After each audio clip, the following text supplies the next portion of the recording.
So, sa akin po nakaatang yung ikatlong salita ni Jesus doon sa Kalbaryo. Dito po makikita po natin ang tatlong mahalagang tao sa pangyayari ito. Si Jesus, si Maria, at si Apostol Juan. Ano po ba yung mga koneksyon nila? Ano ba yung ugnayan nila? Ano ba yung relasyon nila sa isa't isa? Bago po yan, talakayin po natin muna kung ano po talaga yung ibig sabihin ng relasyon. Ang relasyon po ay tumutukoy sa ugnayan o komunikasyon sa pagitan po ng dalawang tao o higit pa na bumubuo sa pamamagitan ng pakikisalamuha, komunikasyon at damdamin tulad ng pagmamahal, paggalang at pagtitiwala. Sa madaling salita po, ang relasyon ay kung paano tayo nagkakaugnay, nakikipag-ugnayan sa mga tao sa isa't isa. Maari ito sa pamilya, sa katrabaho, sa ka-church, o tulad po ng relasyon ng ina sa anak. Ang relasyon po ng ina sa kanyang anak ay isang pinakamatibay at pinakadalisay na ugnayan sa mundo. Ito po ay nagsisimula sa pag-aaruga, sakripisyo, at walang kapantay na pagmamahal ng ina. Siyempre po, alam po natin bilang mga babae, dala-dala po natin yung anak natin 9 na buwan sa ating tiyan. Talagang yung ugnayan natin po, physically, emotionally, ganun katibay at ganun kalalim. Hindi lang po nagtatapos dyan yung 9 na buwan na nandiyan sa tiyan mo yung anak mo. Kundi pag inilabas mo yan, yung buhay po nating mga babae is yung kalahati na ating paa na sa bingit ng kamatayan. At ganun din po yung paglabas ng anak po natin, nandiyan yung puyat, sakripisyo, pagtsatsaga. Kaya po wala pong mahihintulad yung pagmamahal ng ina sa kanyang anak. At para rin habang lumalaki din po ang ating anak, talagang kailangang handa yung ina na ibigay yung lahat para sa kanyang pagmamahal sa anak. At sa paglaki ng anak, ang ugnayan na ito ay nauhubog sa paggalang, sa pag-unawa at pagmamahal na ibinabalik sa ating mga magulang. Sa kabila ng pagsubok at hindi pag-uunawaan, syempre hindi maaalis po yun. Merong gap generation, hindi maaalis yung hindi pagkakaunawaan. Kasi akala natin pag magulang na tayo, pag nanay na tayo is tama lahat yung sinasabi natin. Minsan po pakinggan din po natin yung mga anak natin. I-open po natin yung puso natin para sa kanila, para maintindihan po natin sila. Hindi porket matanda ka, nanay ka, alam mo na lahat. Kasi iba yung panahon noon, iba yung panahon ngayon. Iba yung kinalakihan natin noon, iba yung kinalakihan nila ngayon. Kaya ang komunikasyon ang pong pinakamatibay na ugnayan po sa atin sa mga karelasyon. Kasi hindi magkakaroon ng komunikasyon kung ikaw lang yung salita ng salita. Kaya nga, komunikasyon dapat may nakikinig, may nagsasalita. Ito po ay sa kabila ng mga pagsubok na yon, ay nananatiling matatag sa kanilang samahan sapagkat ito ay nakaugat sa tunay na walang kondisyon na pag-ibig. Masakit po para sa ina na makita yung anak mo na nahihirapan, nasasaktan at nadurusa. Kung pwede lang, akuin mo yung nakikita mong paghihirap ng anak. Hindi na po ako lalayo sa halimbawa. Ihalimbawa ko na lang po yung nangyayari sa amin ng aking anak. Siguro yung iba hindi pa alam na kung ano nangyayari sa anak ko. Meron po siyang pinagdadaanan na depression at anxiety. Ang hirap po nun. Sabi nga sa isang laro, double kill, triple kill. Sobrang sakit po nun para sa ina. Ganon din po si Maria. Nung nakita niya po si Jesus, isang tagpo na makabagdag damdamin sa huling sandali ng buhay ni Jesus sa krus.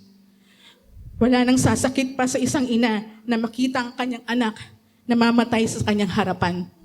Hindi niya malapitan, hindi niya mahawakan. Ramdam po natin bilang ina yung bigat na nararamdaman ni Maria sa sandaling iyon. Gayon din po si Jesus na makita niya ang kanyang ina na nahihirapan, na nabibigatan. Kaya sinabi po ni Jesus ang kanyang huling wika, salita, na matatagpuan po sa 1:19, 26, 27. Sabi po dito, nang makita ni Jesus ang kanyang ina at ang kanyang minamahal na alagad na sa kanyang tabi, sinabi niya, "Babae, narito ang iyong anak." At sinabi niya sa alagad, "Narito ang iyong ina." Mula noon, pinatira ng alagad na ito sa kanyang bahay ang ina ni Jesus. Magtataka tayo bakit babae yung ginamit. Kung iisipin natin parang pambabastos, walang panggalang, pag-aalipusta.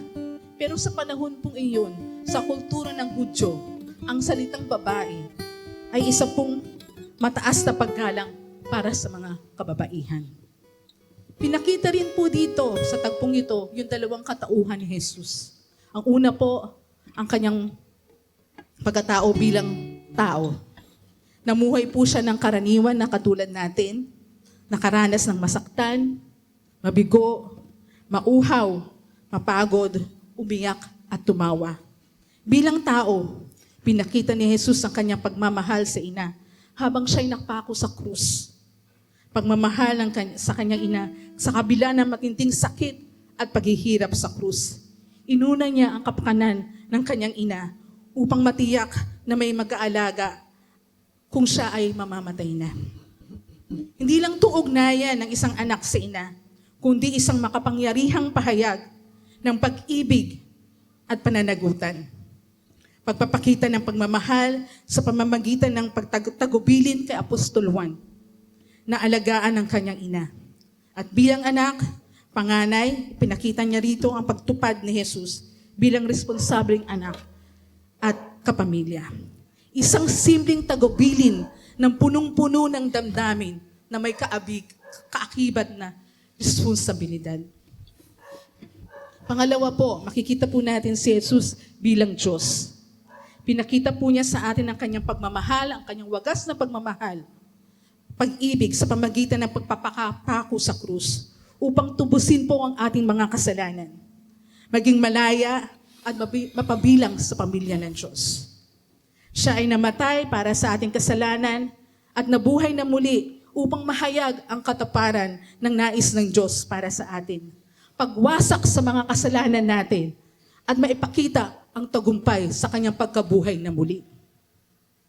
Isa pa pong tanong, bakit kay apostolan hinabilin ni Jesus, hindi sa kanyang mga kapatid? Sapagkat sa mga panahon na yon, ang kanyang mga kapatid ay wala. Ang tanging naroon ang kanyang mga apostol, mga disipulo. At nandun po si Apostol Juan na natili sa kanyang tabi sa oras ng kapighatian, sa oras ng sakit na kanyang naranasan, at hindi siya iniwan at nanatiling nakaalalay kay Maria. Siyempre, ikaw bilang anak, itatagubilin mo ba kung kani-kanino lang ba yung nanay mo pag mamamatay ka? Siyempre, itatagubilin mo yung ina mo na alam mong hindi siya pababayaan, alam mong aalagaan siya mabuti. Alam mong na pagkakatiwalaan mo yung taong ito. At yun ang nakita ni Jesus sa katauhan ni Apostol Juan, ang katapatan at tiwala. Simpleng bilin, pero napakahalaga dahil buhay ang ipagkakatiwala. Pinagkatiwala ni Jesus kay Apostol Juan. Makikita rin po natin dito yung 3 punto na sa ikatlong huling wika ni Jesus na, babae, ang iyong anak, alagad, narito ang iyong ina. Unang-unang punto po, yung pagmamahal ng anak sa ina. Pinakita ni Jesus ang kanyang extent ng pagmamahal sa kanyang ina, kahit siya ay nagdurusa, nasasaktan, inuna niya ang kapakanan ng kanyang at kalagayan ng kanyang ina. Sa gitna ng krus, kung saan inaasahan ay pagdurusa, pinakita niya ang malasakit at bumuo ng bagong espiritual na ugnayan o pamilya. Sabi nga, narito ang iyong ina. Pinapaalala ito sa atin na may tunay na pananampalataya ay nagpapakita ng ating pagmamahal, pag-aaruga, at handang magsakripisyo para sa iba. Katulad ng pinakita ni Apostol Juan, na talagang tinanggap niya si Maria bilang kanyang ina at tinira sa kanyang tahanan. Ganun po katindi yung pagmamahal ng ating Diyos sa kanyang ina, na hindi niya iniisip yung sakit na nararamdaman niya, hindi niya iniisip yung pagdurusa niya, pero mas iniisip po niya yung kalagayan ng kanyang ina. Pangalawa po, ang pagmamahal po para sa ating pamilya. Pagmamahal at paggalang natin sa ating mga magulang at kapamilya. Kahit na, siyempre, hindi may iiwasan na nagkakaroon ng sigalot, ng di pagkakaunawaan at mga alitan. Hindi tayo perpekto. Siyempre, may kanya-kanya po tayong mga suliranin, may kanya-kanya tayong kadahilanan, pero kahit na ganun po ang nangyayari sa ating pamilya, panatilihin po natin yung pagmamahal, pagpapatawad, at pag-unawa. Hindi madali. Pero sa grasya po ng Panginoon, sa katulad ng pagmamahal sa atin ng Diyos na binigay po sa atin, pagiging selfless po niya, magagawa po natin po yun. Pangatlo pong punto, pananagutan sa pamilya. Makita po dito yung pagiging masunurin at pagkakilala sa ating magulang at kapatid. Bilang Kristiyano, ito may kaakibat na responsibilidad para sa kanila. Hindi tayo namuhay para pagsilbihan, kundi tayo namuhay para tayo ang magsilbi para sa kanila. Tulad nga po ng pagtugon ni Apostol Juan, na talaga, nung binili ni Jesus si Maria, agad niya itong tinanggap at tinuring na nanay. Para sa atin po sa kabuuan, ano ba po ba ang pamilya? Sino po ba ang pamilya natin? Ito ba'y nababase sa dugo? O ang pamilya po ay nandun yung pag-aaruga, pagmamahal, pagpapatawad, na actually sa akin ang hirap kasi ulila po ako. Yung mga kapatid ko puro lalaki, tapos malalayo. Hindi rin maganda yung relasyon ko sa aking asawa. Tapos yung anak ko na may karamdaman. Wasak, may kulang. Pero napapasalamat ako sa Diyos dahil nasumpungan niya ako, kinatagpo niya ako. Ang totoong pamilya po ay hindi nababase sa dugo. Yung sinabi po ni Jesus, yung binitawan niyang salita doon sa krus ng Kalbaryo, babae, narito yung anak. At sinabi sa kanyang alagad, narito yung ina. Ito ang binuo ni Jesus na isang espiritual na ugnayan na higit pa sa dugo. Pag-ibig sa gitna ng pagdurusa at pagtatag ng isang bagong ugnayan o pamilya sa pananampalataya. Huwag po natin isarado yung paningin natin o konsepto natin sa pamilya sa loob ng tahanan, sa apat na sulok ng tahanan. Buksan po natin ating kaisipan ng ating puso sa labas ng ating tahanan. Maraming naghihintay ng pag-aaruga natin. Maraming naghihintay ng pagmamahal natin. Maraming naghihintay, naakayin po natin sila sa tamang landasin. Bilang mananampalataya po at tagusunod ni Jesus, tayo ay tinawag nga po para magmalasakit sa ating kapwa at maging pamilya sa isa't isa.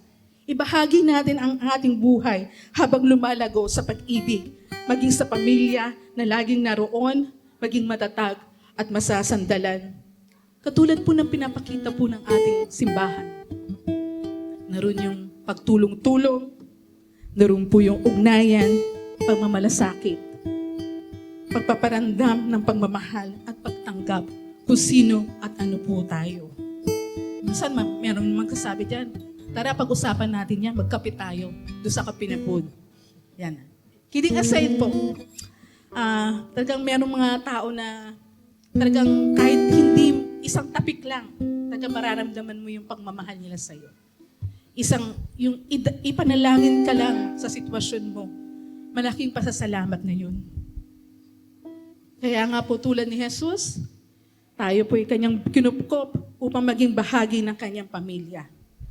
Ito rin pong ating misyon para sa ating maging matatag na espesyal na relasyon sa pag-ibig sa pamagitan ni Jesus Kung maalala po natin ang simbolo ng krus, yung vertical po, yung relasyon po natin sa ating Panginoong Jesus, yung si Jesus po para sa atin, at yung horizontal naman po na relasyon sa atin para sa ating kapwa. Kaya nagpapasalamat po ako dahil sa labas ng aking tahanan, sa labas po ng kwadro ng bawat sulok ng aking tahanan o bahay, nakatagpo po ako ng isang pamilya. Nakasumpong po ako ng isang pamilya na talagang umaagapay, na talagang tinuturo po ang tamang landasin, na maging matatag, na maging matibay, na kahit anong pinagdadaanan. Kaya binibigay ko po itong oportunidad na to na nagpapasalamat ako sa Diyos dahil sa pamilyang Bliss Christian Fellowship Church na talagang pamilya. Wala pong nene o wala po ako sa harapan nyo kung hindi dahil sa pagmamahal nyo, sa pag-aaruga nyo. Dahil ito po ang tunay na pamilya ng Diyos. Wala pong perpektong tao, wala pong perpektong pamilya, wala pong perpektong simbahan. Pero alam po natin, meron po tayong perpektong Diyos na nagmamahal at tunay na pamilya para sa atin.